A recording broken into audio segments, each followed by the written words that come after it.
we got the video of Ben Affleck. Just to see, I watched this thing forward and backward. I can't find a single dog. There's no dogs. There's no dogs. What else do we got on this movie?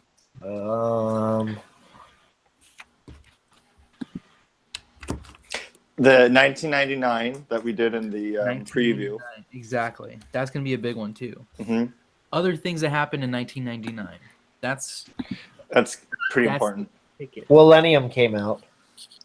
Yes. Yep. That's big. We're gonna party like it's 1990. Hold up, it is. I think Mambo number 5 came out. Right. Oh, we wanted to talk about Who Let the Dogs Out, right? Yes. Which was released in 2001, I want to say. That's. When did it come out in 2001? Let's look this up because we had. I believe it's pre 9/11. And 9/11 is an important date because that's when the interview happened. That's when it happened. Oh my God, it's so true. Wow. Who Let the Dogs Out? So Who Let the Dogs Out? That's sorry. Did Who Let the Dogs Out come out before 9/11? Released July 26, 2000. That witticism has been retired. Oh. The witticism has been retired? Sure. Oh, so this is another thing. They're trying to suppress the Bahaman because they're trying to let everyone know that they let the dogs out. Man, okay. They're trying to call them out on it. And this is another evidence. Siri is I think that's suppressing information. That's all the evidence that I need to say that there are absolutely ghosts in this movie. I'm kind of pissed at Suri. I was trying to ask something. Yeah. You heard that? What did she tell you? Some kind of witticism or something? It has been retired. So retired by who? By, I don't know. She said that witticism had been retired, but I don't know. This is something strange about Siri that maybe. I mean, I was asking a real question. Yeah. I think we need to put all of our fans on alert about Siri. Be careful of what you ask Siri. Because we don't know where she's getting her information from. Mm-hmm. Yeah, that is privileged information that we're giving Siri every day, and yet you ask her one simple question and she refuses to answer. That's very suspect, and I feel like she's choosing to not answer that question for a reason. Yeah, exactly. All right. Suri, let's cut to the chase. Is Dogma a haunted movie? I'm not finding anything for Dogma haunted. Okay. Well, so Siri says no. No, okay. So did someone tell you to say that? Interesting. Who, me? Yes, you. That's what I thought. She's being very coy. Here's what my point that I want to make here. It's very important that this is what a machine can do. A machine can look up on the internet and they can search up, these two keywords. But what we do as Ghost in the Scene is we really search the movie and we look for the ghosts. Okay? We don't just we don't web search here. Never. Ghosts are it's all about intuition, really. It's when we're looking for these ghosts. You can't just use, Google, where's a ghost in my house? It doesn't work like that. Not at all. You know what? But it wouldn't hurt if you Googled, is there a ghost in my house? And if there's a yes or no, it would make me sleep better at night knowing at least definitively if there was a ghost in my house. So you can just Google that yourself. Google if there's a ghost. I'm gonna do that right now. I mean, be careful because you don't want to find out something on live on podcast and on YouTube that you're gonna regret. I'm willing to roll those dice, baby. Okay. Let's see. It's loading. Try it out. Just so you're aware, you might conjure a ghost just by doing this search. By googling ghost, you might conjure a ghost. That's true. Yeah, it's mostly fake news. No, ghosts aren't real. Your father's probably just played a trick on you. What? No. So both Siri and Google are denying the existence of ghosts. Yeah. Wow. Apple and Google are both ghost deniers. I didn't realize this before. I wasn't aware of this before. This is very strange. I thought they were a progressive scientific establishments. I thought they were pioneers of the future, and yet they ignore the evidence of ghosts and how they're real. I feel a little hurt too, since we use their platforms. Mm-hmm. We are on, using Google right now to stream the show to all of you who are watching on Facebook or on our podcast or on YouTube, using these same services that are denying everything that we're even saying or everything that we're about, really. Really, that's bad. What really hurts me the most is that they have moderators that watch all of the shows. Every single YouTube show that gets filmed on Google, they have moderators that watch, hundreds of moderators. Hundreds. And so they know the chief executives, they get reports on what these watchers, on what they watch every single day. So they know the evidence that we're reporting on. Okay. We're freelance reporters pretty much for Google. I mean, that's the way I think about it. We're doing the good work for the world. We're showing you evidence, okay? And it's being caught live on video and now in podcast. So really, I'm just shocked that they would both be so anti-ghost. And I'm shocked that I am shocked because I shouldn't be shocked, No, I get it. It's sad. It's really sad. And it comes back to, for me, what it really comes back to is Dogma, guys. In 1999, that is a pivotal year. Wait a minute, hold on. 1999. Keep right on going. Before the millennium. Yeah, it's right before the millennium happened, and when these internet companies started to take off. You had to worry about the Y2K. The boom. Well, now we're saying, the boom. There was the big boom that no one really actually talked about, but happened. And I think we're seeing some of the repercussions today. And I think Dogma is a really important, portal into what's going on there. Exactly. It's very important. And I think Gilbert Ryle really summed it up the best here. And I have a quote, if I could share it on screen for all you guys, viewers at home. And then I'll read it out loud for you listeners. So this is Gilbert Ryle. I don't have to tell you guys who Gilbert Ryle is. You obviously... Of course not. Everyone knows him. But look at this. The dogma of the ghost and machine maintains that there exist both bodies and minds, that there occur physical processes and mental processes, that there are mechanical causes of corporal movements and mental causes of corporal movements. Gilbert Ryle. I mean, I couldn't have said it any clearer than Gilbert right there. Wow, guys. So there you have it. Dogma and ghost used in the same sentence by Gilbert Ryle, nonetheless. Nonetheless. And, indeed. I mean, I don't understand... Makes you wonder why this, here's Gilbert coming out, and this is a very popular movie at the time, and the media just totally just buried this quote. Mm-hmm. And I mean, I don't know if you guys remember back in 99, everything Gilbert Ryle was saying was in the news. Exactly. That was a year of Ryle. Yeah. It was like Gilbert Ryle puts on his shoes. It was in the news. We were all riled up. And that's where we get it from. We were all riled up. We were all riled up. And here's Gilbert Ryle just really laying it down, what you were just saying about technology, and it all relates. I mean, just the ghosts and the Google and Dogma was kind of the start of that all. And I just really want to thank Gilbert for really making that clear and apologize to him for the media just not showing the world what the wisdom he had to share.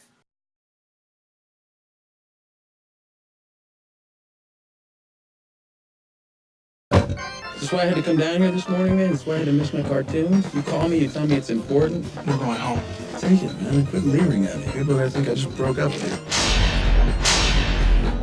Two fallen angels have just discovered a loophole that can get them back into heaven. Outstanding work! All they have to do is get to Red Bank, New Jersey. There's only one problem. What are you? What do you want with me. Stop a couple of angels from entering and thus negating all existence. I hate it when people need it spelled out for them. Now, I'm to charge you with a holy crusade. one person has been chosen to stop them, but she won't have to do it alone. I'm Jay. This is my head of life mate, Silent Bob. You gotta be kidding me. Prophets. And speaking. What about sex? No sex.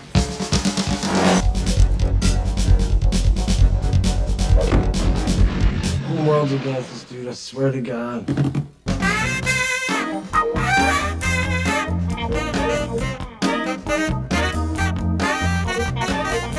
What's he like? What? He's got a great sense of humor. Take sex, for example. Sex is a joke in heaven. The way I understand it, it's mostly a joke down here, too. Get it?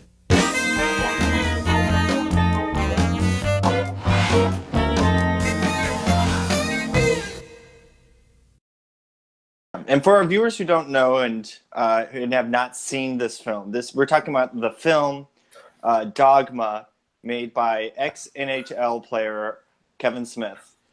And a film that he made in 1999 starring Ben Affleck and Matt Damon. Exactly.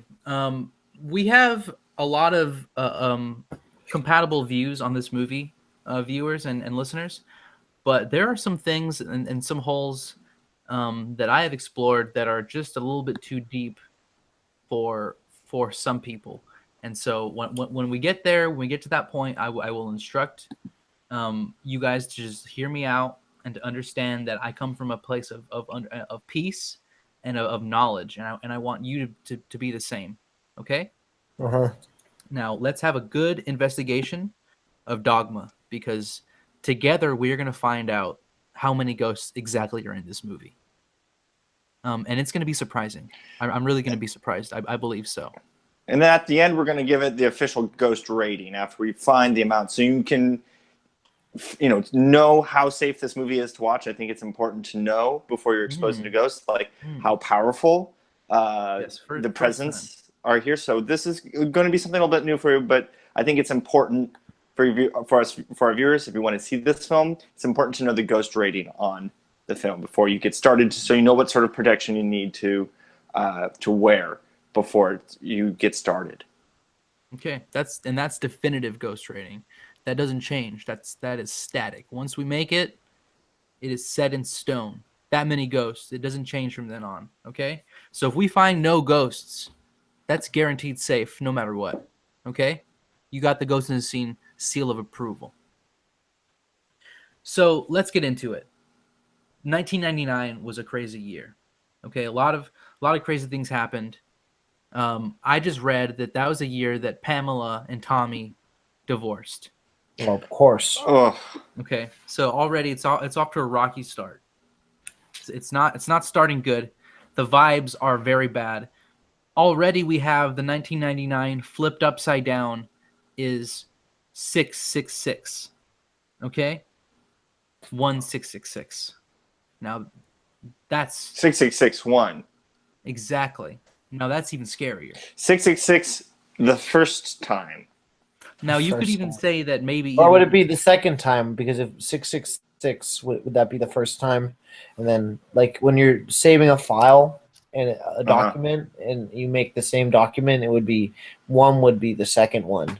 True. Do you understand? So, Yes. Are you saying it might get confused if you messed up your number file. convention? Yeah, it would be like a duplicate. So 666 again would be 1. 666 again. And then 6662 would be 3. Now this is very interesting, because if we look back in history, we see that there is a year 1666. Is there? Right? Yes. If you count back far enough from 1999, you will hit, if you go far enough, 1666, which was That's the incredible. first 1666. That was the first 666. Right side up, though. Yeah. Now, And whatever movie came out in 1666 probably was on the same level of haunted as Dogma. Yeah, so And I know we have a lot of cinephiles watching the show as well. If you know the Oscar for Best Picture in 1666, please just drop us a line so we can inform the community. Totally. And I'm going to do a quick internet search to see if anyone died in 1666. I'm not sure. I don't know that information offhand, but I'm going to see. I know a handful of people, but it's very irrelevant. They're my personal friends, so I don't think it'd be anybody famous that would be related to Dogma. So I'm going to release their information online. Thank you. It turns out a few people did die in 1666. Wow. Oh my God.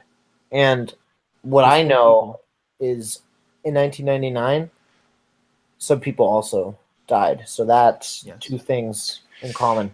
Okay. Let's start off with Dogma, the movie. Okay, the brainchild of Kevin Smith. Jason Mewes apparently memorized every single line of every single actor. Everyone heard that story. He's a savant. He knows every word. Okay, we're not going to get into the actors. They're great people. We're not going to get into any of that stuff. Okay, Alan Rickman, rest his soul. Okay, we know that he's an angel. He's not a ghost. Rest your soul. Okay, this is about Kevin. Little Kevin, you're out there. You're listening. This is about your movie, and this is about what you did. You put no dogs in this movie. None. Not a single dog. And this movie's called Dogma.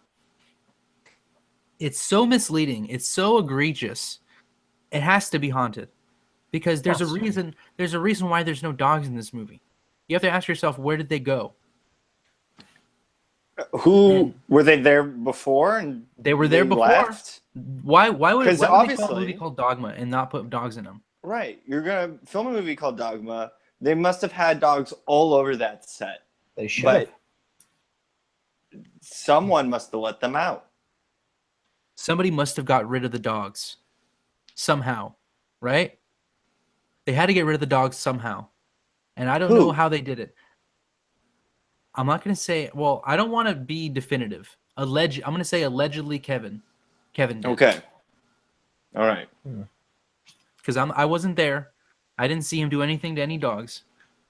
But somehow they were let out. And they were not let in the movie.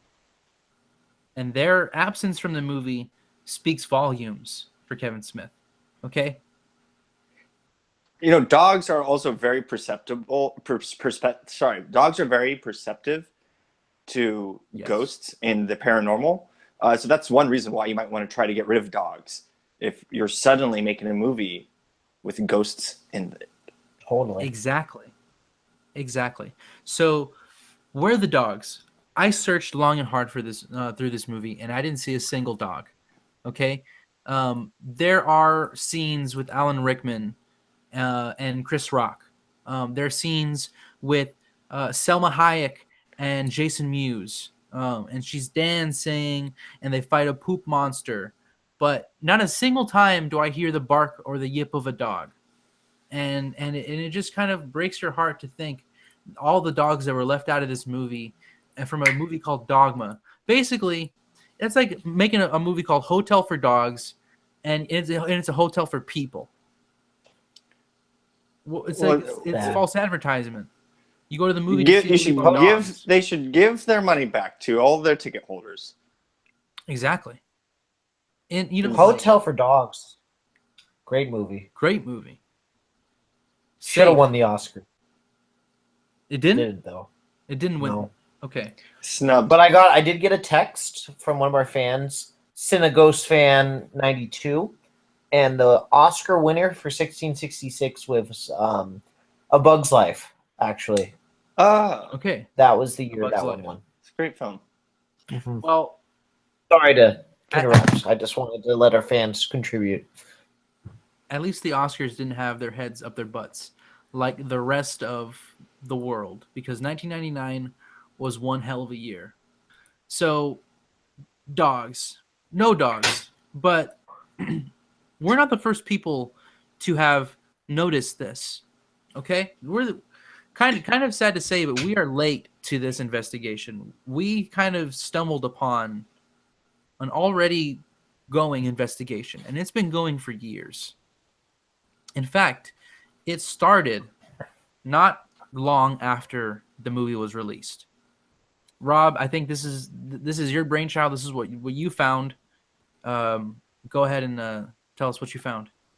Yeah, so I didn't really mean to come across this sort of information. I just happened to hear the song on the radio.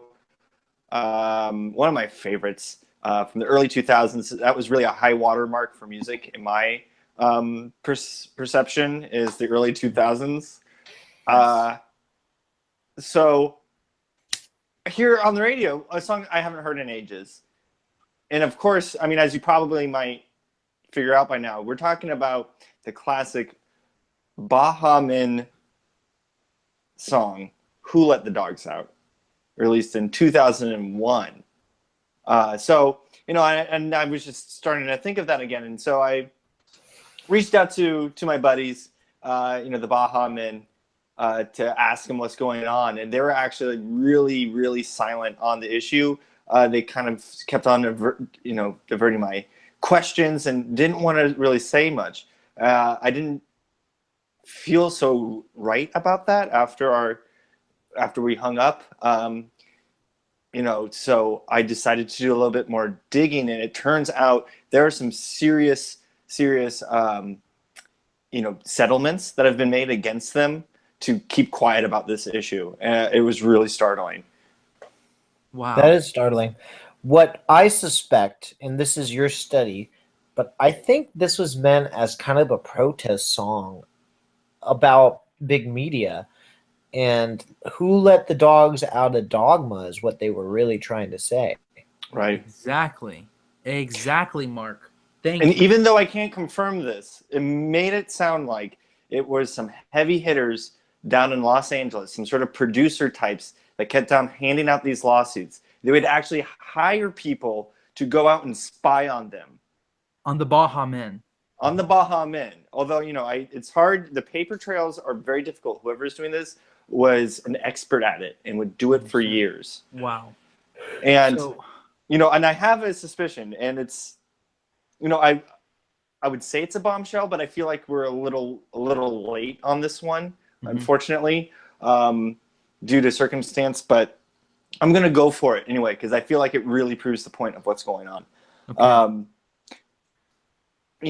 As I was going through more of this case, and why aren't, these are my buddies. Like, we tell each other anything, and suddenly they're not talking about this. And then hearing down the waves, down the pipeline, that there was some sort of producer. So I decided to go back to that film and do some more research. You always read the credits. Stay after the film is over in a movie and watch the credits. That is to everyone out there. Do it. You will learn so much about what happens behind the scenes there, and how a movie actually works. And this is, after hearing this, you'll know why. Because in the credits, there's a special thanks section. The filmmakers have all the people they want to talk to. Okay. And this is something that I have found. This credit in particular. Quote, "The director would like to thank our man on the inside who didn't let us dangle. Harvey Weinstein." What the fuck? Just let that soak in for a second. What the fuck? Kevin Smith Harvey had special thanks to the known conjurer, oh my God, Harvey Kevin Weinstein, who didn't let them dangle. Mm-hmm. Now, I want us to focus on that word as well. Dangle. It all has to do about the special powers that Harvey uses to conjure up ghosts by furious masturbation. Of course. Remember, Rob, this is a family show. Well, I know, but we need to have the facts be out there sometimes. There's no going around what is going on. Yes. We just turned a corner, Mark. I'm sorry to say that we have left our family-oriented lifestyle behind, okay? We're balls to the fucking wall. Whoa. Explicit. That's an E for all you all you guys out there, all you people out there who are too afraid to say it. That's explicit. So I don't care what the F anybody says. I'm gonna say the fuck word as much as I want. Stop. It doesn't. I don't care. It's embarrassing. We're Now, explicit. Gio, I also want to say that using such language is also a powerful tool. So that also may conjure up some ghosts during this whole conversation. Mm-hmm. So I just want us to be ready to deal with that when that happens, because I feel like it is important to express what we need to express. Yes. But be aware of our consequences. True. And you know what? I will say that I'm willing to roll the dice in this situation, especially because I believe that my use of these words will not only conjure my true feelings, but they will also conjure my strength to fight ghosts, as well as maybe if there are ghosts, I will have strength to fight them with what I have in me, power of words. So, well, you can say as many F's as you want now, okay? As many A's and as many B's. It's all good here. I don't want to say any. All right, that's very I nice. won't say any. You don't have to. So, let's get back to Dogma here, okay? Because it's not about F words or C words here in Dogma. As much as they say bad words, this is a very holy movie. They're very religious. They talk about God and Jesus and the devil and angels, right? So it has to be haunted. There has to be something that they're taking everything from, right? You don't pull angels from out of nowhere, out of a hat, right? You make a deal with someone to get an angel on set. And these Hollywood types too, they know everybody, and they do their research as well. So it seems very implausible that a movie that at this budget wasn't consulting some sort of angels and demons. Exactly. I mean, I know the demon they were consulting was Harvey Weinstein. So of course they had that under control. They had an in-house demon. But for the angel, that cost some extra cash, especially in a place like Hollywood. Mm-hmm. Am I right? Probably. Who knows? Who knows how much they go for nowadays? Constantine, Tilda Swinton, she was an angel. Probably $1 million. Probably $2 million. But nevertheless, at minimum price, Exactly. So they had angels. They had 2 angels on this movie. Matt Damon and Ben Affleck. Okay. Now Matt Damon is the star. He's the baby of Hollywood. Everyone loves him. He's been in everything good and he's been in nothing bad, right? I mean, no one can say anything bad about him. And I'm not going to start. Ben Affleck, on the other hand, he's had a troubled life. Okay. He's had relationship problems. He's had drinking problems. He's just a man from the East Coast. He can only be so strong all the time, and he falters sometimes, and that's only human. And I will posit that it's not all his fault. That something infected him in the movie Dogma, and it has followed him for the rest of his career.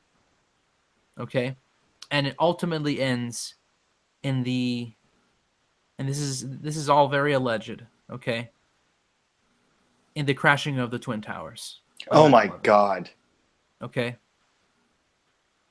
Now, who knows?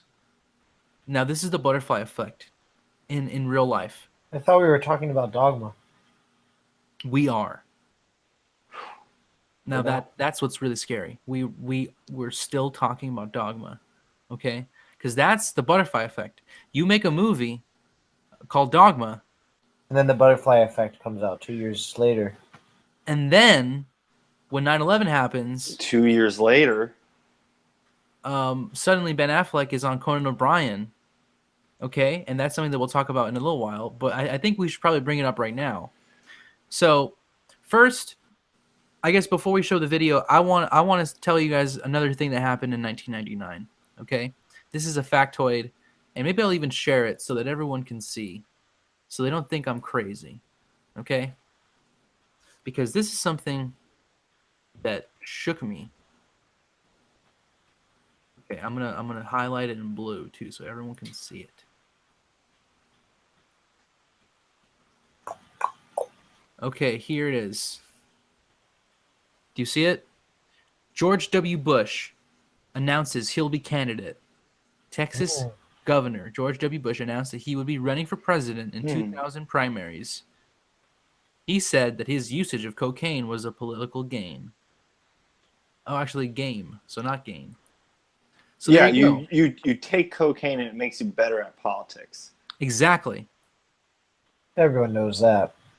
So there you go. He is explicitly saying that he did cocaine for fun as a political game, and that he's running for president in 2000. Now, I'm not saying that Dogma exactly influenced the Twin Towers. I'm saying that the year 1999 spurned a lot of terrible weeds that spread Chaotic out energy into the universe. Dogma was one of them. Okay? Sowing the seeds of the Twin Towers with George W. Bush announcing his candidacy is another. That's two different camps. They have nothing to do with each other, and yet they're both connected by the mother root of corruption. Okay? And that's why I want to say I have nothing but good faith and good feelings, and all my sympathies for everybody involved in the filming and the shooting of Dogma. Other than Kevin Smith, with the absence of dogs, I have nothing to say about this movie. There are ghosts, and we should discuss them, and maybe we should show this clip, because this is actually a very important clip. Let me get that. But who's got the clip? I got the clip. Good. Let's see if hopefully there will be some kind of. And to set this up, this was an interview, a press interview that Ben Affleck, he was doing press interviews for the film Dogma around its release in 1999. Okay, here we go. On September 11th, 1999. I'm going to get to, let's see. Is the adult stuff. Right, you can get a little risque on those. You can get a little. In fact, that was the idea. They kept saying, look, it's an adult men's magazine. It's not, for the kids, so you can talk about the adult. So this stuff. is really telling. Can you guys hear this? Mentioned yes. The sort of popularity of Viagra in this interview. The interviewer, and I thought it would kind of be funny to joke about taking Viagra. Yeah. This is on 9/11. Take Viagra. No. This is on September 11th, guys.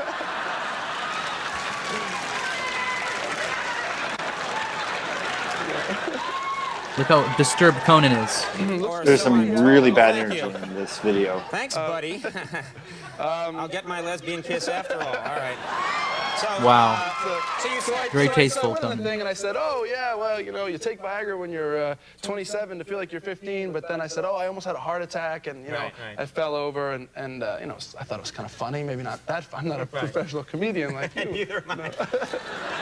Now, look how terrible Ben Affleck is at laughing. My life is. And then, it got He's miserable. And the people from the company got very upset with the Pfizer people, the good people from Pfizer, and they issued a statement in response to what I said, which was that Viagra is not for recreational use. In fact, it's purely for medical use, and recreational use is entirely inappropriate. Do not give it, do not listen to Ben Affleck. No, don't. And but then it occurred to me, well, isn't that the whole point? That it's recreational use? It is for recreational, when does it get medical? Even Bob Dole, he takes it really seriously, and he's like, stay still, Liddy. This is serious. Right here.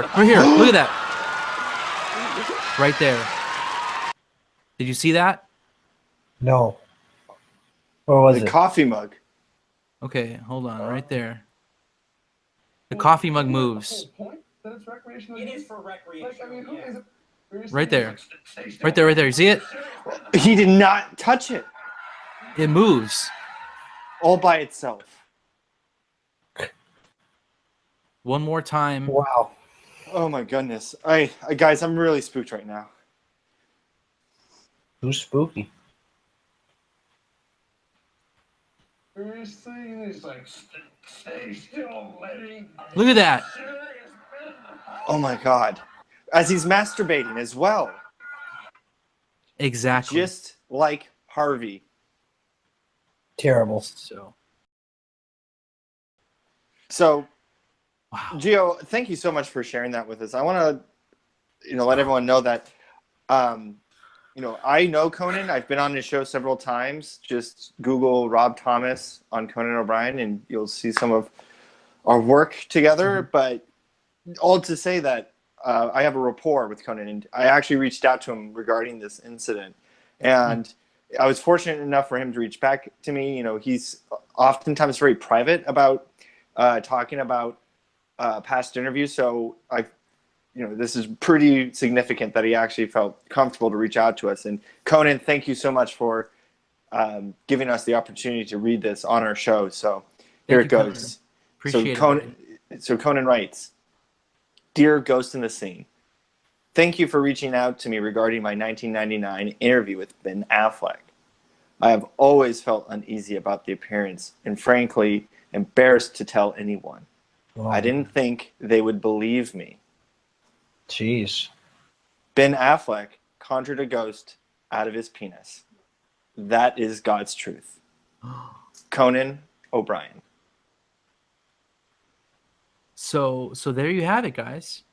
I mean, I think that's pretty much case closed on Ben Affleck's penis. Is there's a ghost, and he is sick, and he makes them out of his penis. And he did it in front of Conan O'Brien, nonetheless. So the sheer brazenness of that act is just incredible. It just shows you the exposure to paranormal activity on that set. It really does. And how intense it must have been to have been bottled up in his penis like that. So 1999 was a very terrible year, guys. Pamela, she could have made it work, but the year brought her down, okay? Don't blame Tommy. Get back with him. It was the year. The year was bad. It's a bad year. Yeah, and I think that's part of the butterfly effect too. If Tommy and Pamela stuck it out, maybe there wouldn't have been a 9/11. Also, I mean, let's even look at some other facts to see what could have been. 1999 was a year if things didn't happen. What could have happened, right? Okay, Woodstock 99. New York, 3 days, Limp Bizkit, Kid Rock, Red Hot Chili Peppers, and Korn. Creed was there too, I think. And Creed. There were assaults, mud wars, and fires during the concert. Now that's fun, okay? That's a lot of fun. If that never happened, who knows where we'd be now? What if that happened? What if we were in World War III? Okay? So that's what I'm talking about. Now this is something else. Okay? The Matrix comes out. JFK Jr.'s plane crashed. Also in 1999. Okay? Wayne Gretzky, the great one, retired in 1999. He saw it coming. Wow. And now, possibly the most insidious of all of these was the attack of the boy bands. Backstreet Boys, NSYNC, O-Town, 98 Degrees, all claimed fame in 1999. So, butterfly effect, without this year, we could be living in a utopia or a dystopia, and we'll never know. But all I know is that this movie Dogma is haunted as shit. I'm saying it. As they come. Don't say it. It's as haunted as it gets. It's really I'd say that we're gonna have to give it like at least a 17 ghost. 17 out of 20. Or how are we gonna measure this now? Now here's my thing. I don't believe in now I said they're static and I meant it. But here's now what I'm going to clarify. I do not believe that some movies fit into the singular 5-point scale. I think some movies are on a million point scale. I think some movies are on a 10-point scale. Okay? Now, I think you're right in saying now there's about 17 to maybe 25 ghosts in this movie. I think we counted at least that many. Exactly. And sometimes it goes so fast in between takes that it's hard to count. But I counted at least 24 to 25 ghosts in the entire movie, not including the end credits, which I skipped. So there could be at least another 15 in there. And do you remember the runtime of this movie? I'm gonna say it was at least 2 hours. Let me look it up. Okay.